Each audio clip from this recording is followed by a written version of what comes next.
Donc voici comment utiliser la plateforme YesWeCan pour analyser le temps d'enclenchement simultané. Donc vous tapez YesWeCan sur Google, vous tombez sur le site, et puis vous allez aller sur votre page de login. Ici vous rentrez votre adresse email qui constitue votre login et votre code.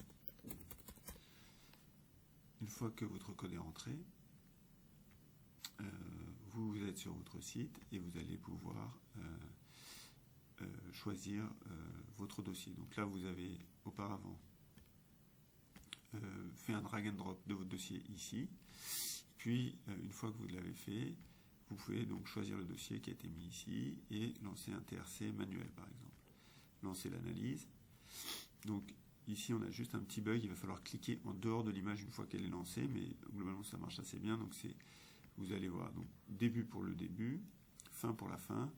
Donc, on lance la vidéo, on clique ici, hop, début, fin, et on a le début et la fin qui s'affichent. Et donc on va pouvoir juste valider la vidéo. Une fois qu'elle est validée, ça nous donne le temps d'angulation cutanée et ça passe à une deuxième vidéo. Pareil, on va lancer la vidéo, recliquer ici, début, quand c'est fini, on met fin. Et puis, de la même façon, on a le TRC qui va s'afficher quand on valide la vidéo. Quand toute l'analyse est terminée, on retourne sur la page d'accueil. On peut faire le choix de faire une analyse semi-automatique. Et on peut demander de générer, par exemple, de l'hyperémie, de l'hétérogénéité pour valider d'autres éléments. Là, il nous rappelle qu'il faut ouvrir le dossier 2 et on lance l'analyse. L'hyperémie et l'hétérogénéité, c'est des métaparamètres du TRC qui peuvent avoir un intérêt. Donc là, on nous propose ça, et en fait, là, ce qu'il va falloir, c'est juste cocher la région d'intérêt. Donc là, on voit la marque de la peau qui est plus blanche. On sélectionne cette partie, et c'est là-dessus que va avoir lieu l'analyse. Ici, la ROI a l'air d'être ici. Et du coup, on va pouvoir valider et passer à l'analyse. Et donc là, ça lance l'analyse. L'analyse se fait en arrière-plan, et on reçoit un mail quand l'analyse est terminée. De la même façon, on va pouvoir faire le choix de faire l'analyse en tout automatique. Pareil, on peut rajouter les métaparamètres d'hyperémie et d'hétérogénéité.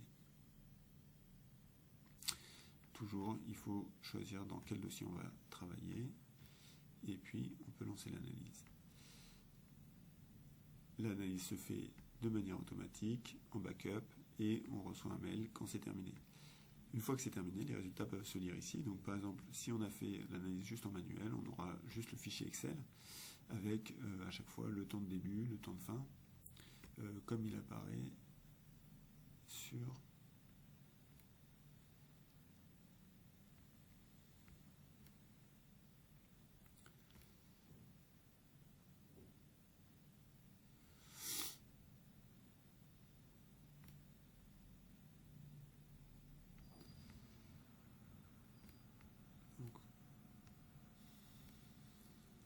voilà, typiquement vous avez le nom de la vidéo, le TRC, le début du TRC de la fin, et puis la date d'analyse.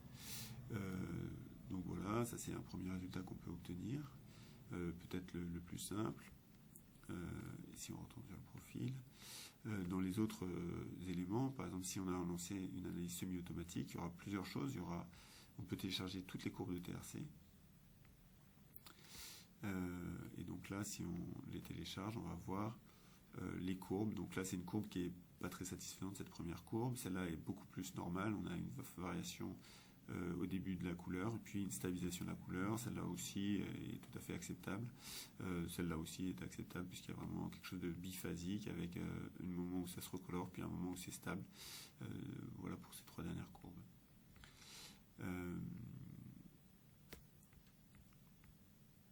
De la même façon,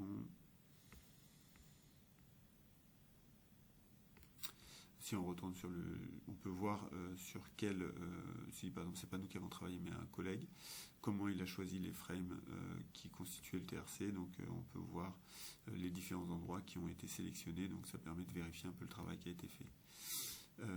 Et puis on peut avoir bien sûr les résultats sous forme de fichier Excel. avec là donc un peu plus d'informations que la version totalement manuelle.